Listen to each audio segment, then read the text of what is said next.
We all know that it's important to stay healthy, and to most of us that means eating right, getting exercise, and keeping those stress levels in check. Coming up on Campus Conversations, we'll show you how Montgomery College can help you have a healthy mind and a healthy body.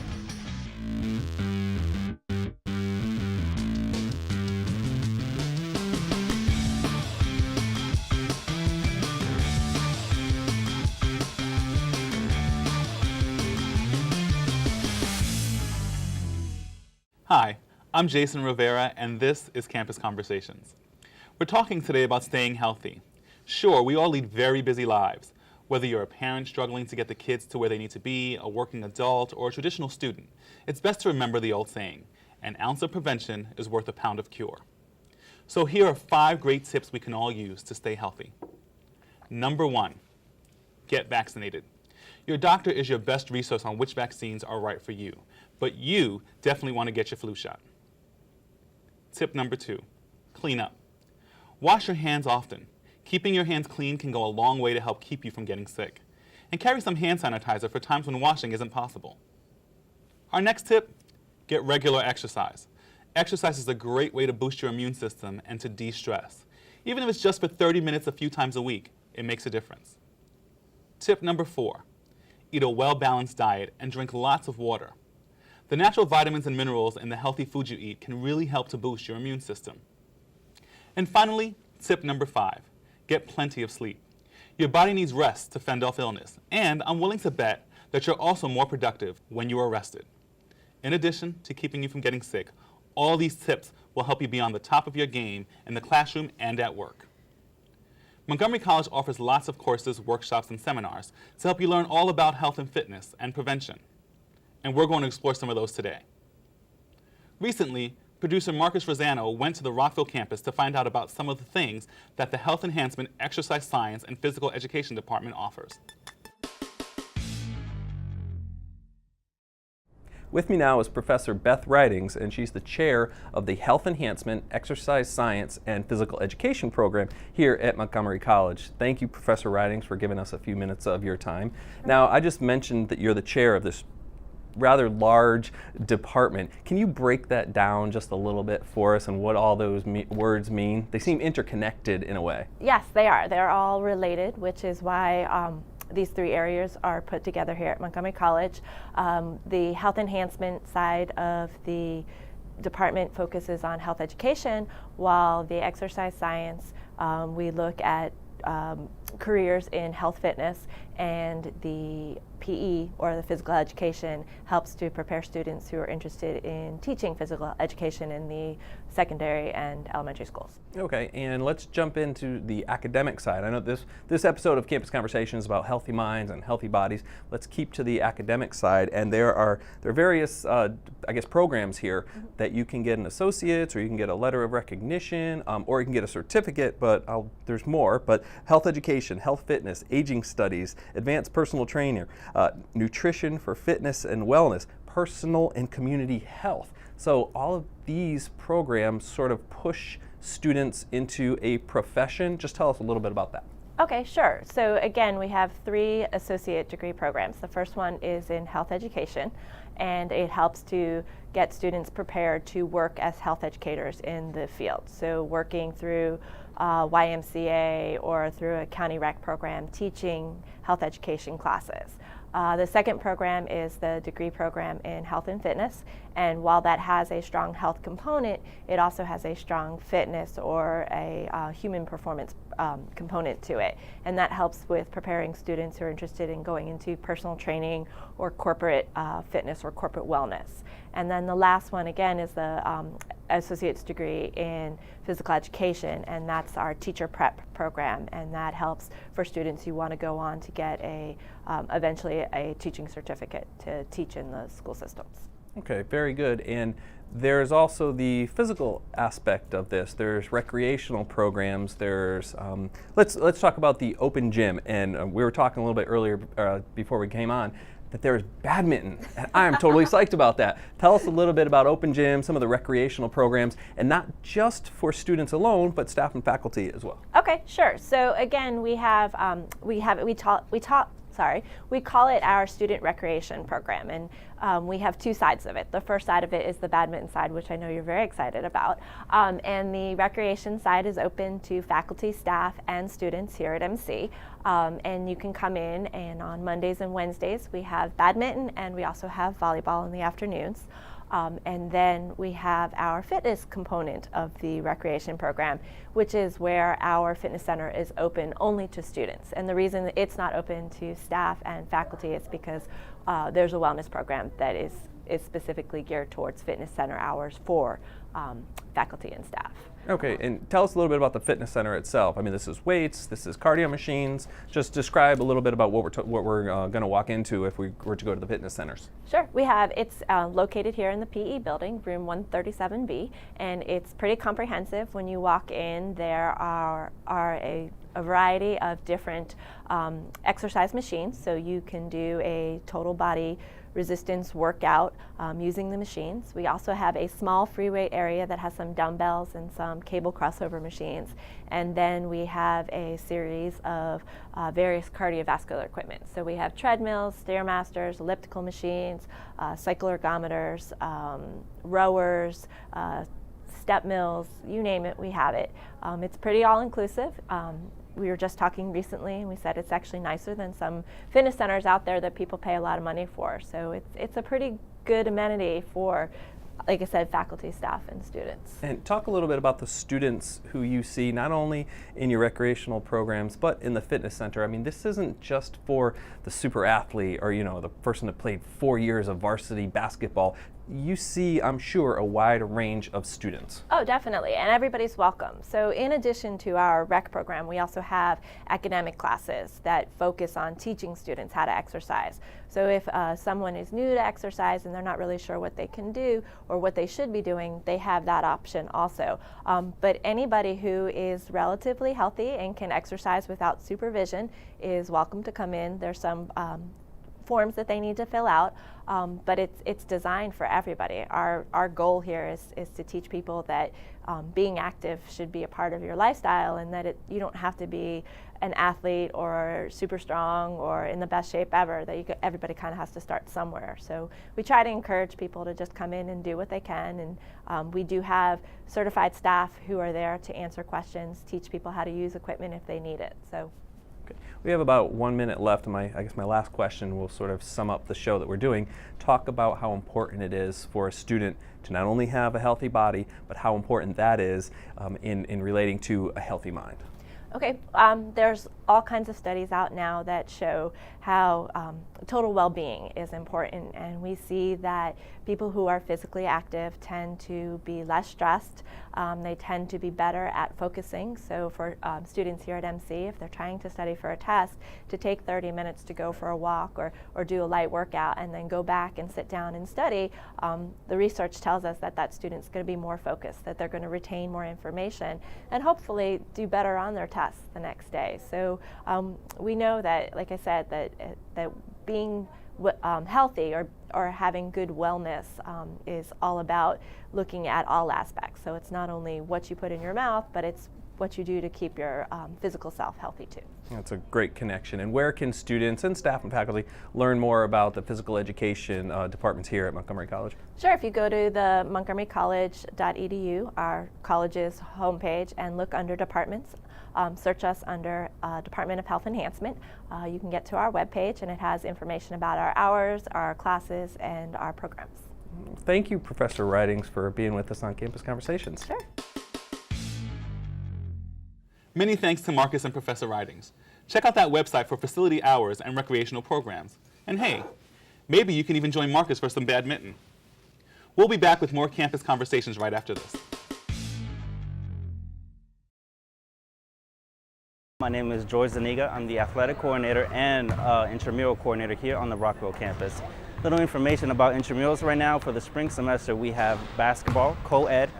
Now we do have tournament play, which is 5-on-5, and it is co-ed, so we do promote females to attend. Faculty and staff are also invited. We have all that information online on our website. If you just go to montgomerycollege.edu, on the front page, you'll see the athletics tab, and you can get all the information you need on there.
Check out more Montgomery College programming at youtube.com/Montgomery College.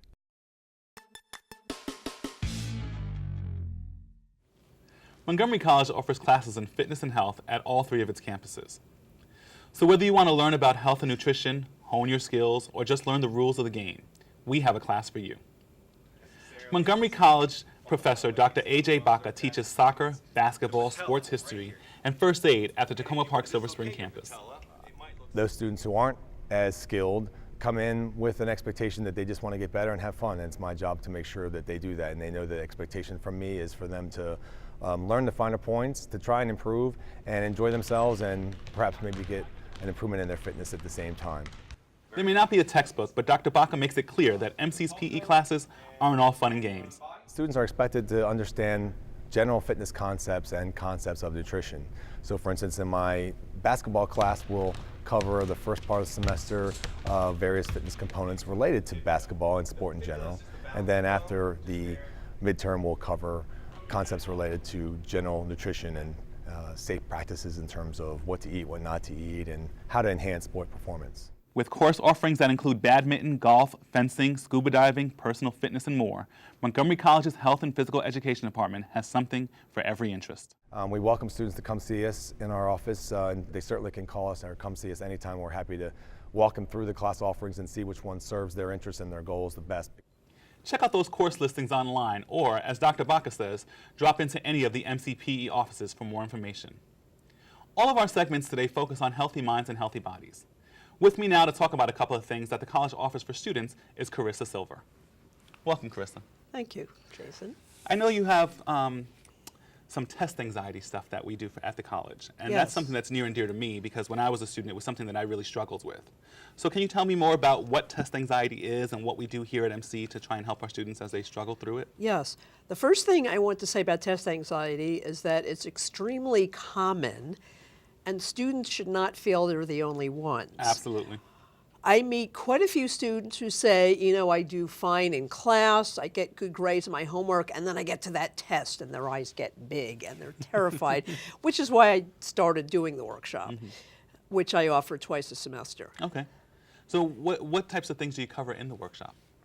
Well, it's actually a combination of test anxiety and test preparation. So Okay. I do go over study skills and preparing well, but I also talk about the importance of what's going on up here, because we all give our brains messages, whether they're verbal or visual, and test anxious people have what I call that little voice of doubt in their head that says, I'm bad at tests, I'm bad at tests, I'm bad at tests.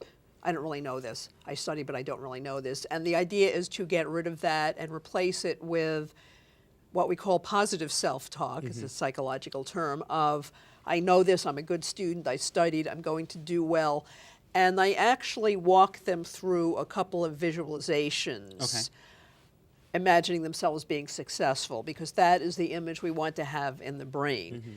Rather than what they may have, which is imagining themselves sitting there looking at the test paper, their hands shaking, sweat pouring down, mind blank. That has to go. So you just described a physical reaction to the Yes. stress or the anxiety that a student might have. But there's a spectrum of types of behaviors that students might demonstrate when they have test anxiety. Am I Yes. right? Absolutely. So what would some of those look like for a student who might actually suffer from test anxiety but not necessarily demonstrate all of those physical factors? How would they know that this might be something that they might be able to work through? Well, what I hear frequently is I study and study and study, and I know it until I get to the test, and then my mind goes completely blank. That's classic test anxiety. So what types of things do you help them work on to get past that blank stage at the test? Part the academic, making sure they really are prepared well, giving some study tips about, let's say, using flashcards, etc., but also the visualization, because a lot of times they expect to have their mind go blank because that's what happened in the past, and they have this fixed picture, a mental picture of that. So doing the visualization to replace that with a picture of themselves doing well. Okay. And this isn't specific to a particular subject or field, is it? No, it's just in general. Okay. So tell me more about the actual workshops. How long are the workshops? How often are they offered? How do students learn more about them? Those types of things. Well, typically what I do is I have one before midterms and one before finals every semester. The workshop itself is approximately 2 hours. Part of that depends on how many students and how many questions they have. What I like to do at the end, if I do have enough students, is divide them into groups so they can share ideas, because first of all, it helps them know that other people have test anxiety, and also some of the students come up with some really good ideas both for remembering things and dealing with anxiety. To find out about the workshop, there are several methods. People can go to the counseling office, and I have also sent an email out to faculty and encourage them to invite their students. I've sent out something to MC email, so students should be checking their My MC email. I also try to leave some flyers in the library and the study centers on campus, because I imagine if somebody is going to a study center, they may have test anxiety, and everybody goes to the library. Right. So having been the director of a writing, reading, and language center on campus, I know that one of the challenges that our students have is oftentimes help-seeking behaviors, going out and asking for help. Yes. And one of the other things that they struggle with is doing that in a public setting or in a group setting.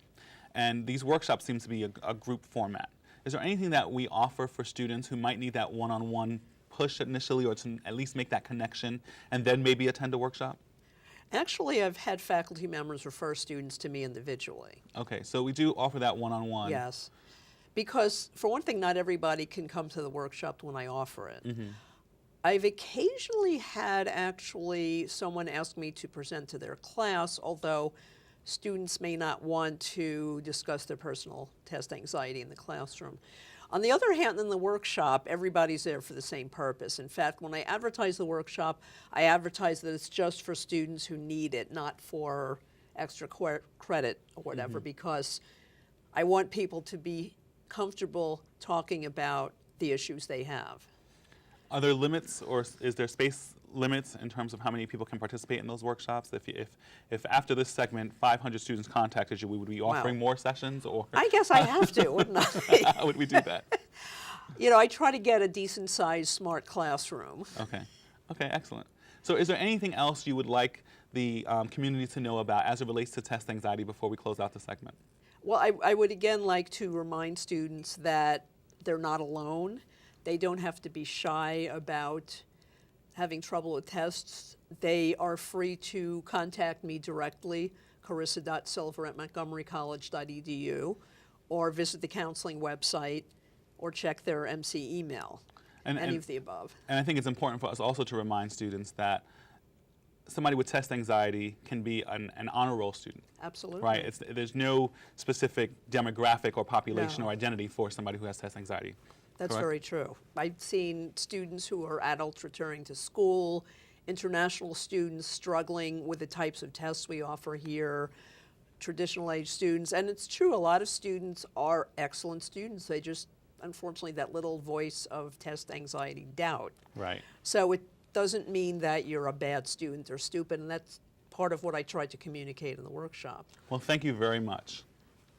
We're going to take a short break. When we return, we'll meet a student who is taking full advantage of the facilities that Montgomery College has to offer.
I joined at the age of 17, straight out of high school, 20 days after I graduated. Did my basic training, then I did a job training as a surgical technician. I got stationed in Washington, D.C. As a surgical technician at Walter Reed Army Medical Center, where it was in D.C. before it merged with Bethesda Naval Medical Center. I deployed to Iraq in 2009 for 13 months as a surgical technician, did a lot of on-call trauma work for a lot of the time that I was there. And then came back and finished my time out at Walter Reed at Bethesda and got out after 6 years. I was transitioning during July, and I was trying to get into summer classes here, and I had no clue who to talk to or what to do. And through resources of a transitioning program, they offered names at certain colleges and things like that, and Joanna Starling was one of the names. I came to the campus and met up with her and Jason. They showed me the campus. They showed me the Veterans Lounge, and inspired, start college as soon as you can. So I started school that second semester of summer, and I've just been on a roll since. Combat to College is an all-encompassing academic and social resource that is exclusive only to service members and veterans of the military. Combat to College allowed veterans transferring out of the military, or people who have already been out of the military for multiple years, allow them to get into a little group or community. We have our own lounge, and it's nice that we can communicate and talk to each other there. Having Combat to College just really reinforces us coming together and sharing. And some of us take longer to get used to normal life than others, and talking about it definitely helps, and then exercising really helps, get your mind off of things. Every week we have, on all three campuses, we have open fitness center hours that is exclusive just to service members and veterans of the military. We try to provide an outlet to de-stress, to help with studying, to help individuals sleep better, and just to live a life after mandatory physical training. And coming from the military background, it's just like we always did PT, and we always had that enforced, but now it's kind of an option if I want to do it or not. And having these set hours for us as veterans to come to the fitness center is, it's exclusive, so we don't have to pay for a gym, and we get our own gym to work out in. So it's more of like the relationship and being able to talk to other veterans. And coming to college, I was assuming, I'm going to be with 18, 19-year-olds who are straight out of high school, and I was really intimidated by the thought that they've been in school and they just got out, so they're in their routine of how to learn, how to do things. And me, coming from the military, I still have the discipline and everything like that, but I wasn't exactly confident about how I was going to learn again, how I was going to do things. But after being here for some time, I learned that it's easy to pick up on how to learn, things like that. But also having other veterans here on campus is a big help, because I can talk to them about how I transitioned, how I did things, and their experiences. Coming to Montgomery College really changed my mind about how things were actually going to be. It actually opens the door a little bit more to what your opportunities really are. You're not just restricted to doing one thing. I just thought I'd be a surgical technician. I'd get my certification, and that would be it. I'd just do that for the rest of my life. But talking to other people and being inspired and saying, hey, you don't have to stop at just your associate's degree once you leave here. You can go get your bachelor's and further your education. So the support system here has been fantastic. Marcus, I think it's great that we have a program like Combat to College. What better way to bring vets back into higher education and to provide them with the infrastructure and the support that they need? I think it's also remarkable that we provide them with access to our facilities so that they can then make connections with other vets who have had similar experiences while they're at the college. Absolutely. The Combat to College program run by Joanna Starling and Jason Franklin, and as we saw, Vince spent 13 months in Afghanistan as a surgical tech. It's great to see him coming back here and connecting with Joanna and Jason in that program, and and obviously thank Vince for his service. But that brings us to the topic at hand, health here at Montgomery College. When we're talking healthy minds and healthy bodies, it's such a broad spectrum. We have students majoring to get their associate's degree in health education, physical education to become teachers, or we have staff and faculty like us who can go and use a treadmill at our facilities during lunch break. As we saw, Carissa Silver has test anxiety and test preparation workshops, and of course, if we all wanted to, we can go play some badminton. And it's just something that we just have to remind people that there are resources here at Montgomery College, and they're there really to be used, and they're right at our fingertips. I think it's important also to remind people that we work for an institution that actually values our health and provides the opportunity and the space for us to take advantage of those types of supports and those types of programs. Absolutely, and again, talking about the broad spectrum, everybody's health is important to everybody. And what I found interesting is I watched a little bit of Professor Baca's basketball class, and I guess to wrap this whole show up, it really struck me that it looked like an 18 or 19-year-old student, and she could not have been 5 feet tall. And she was in a basketball class with a bunch of young guys that looked like they just came out of their basketball program in high school, but they're there taking the same class, right? And I asked Professor Baca about this. How do you mesh that, together? And he says, you know what? It's really a positive when you have that type of, difference in my students, because he actually asks those more experienced basketball players to help with the other students. And sometimes they can actually relate to the other students better than a professor can. And I think he actually values that, and he values the differentiation between his students, and as well we all should. And when you're talking healthy minds and healthy bodies, there's really no difference between anybody. You're absolutely right. If you want more information about this or any other topic we've covered today on Campus Conversations, visit montgomerycollege.edu/campusconversations. From all of us here at Campus Conversations, thanks for watching.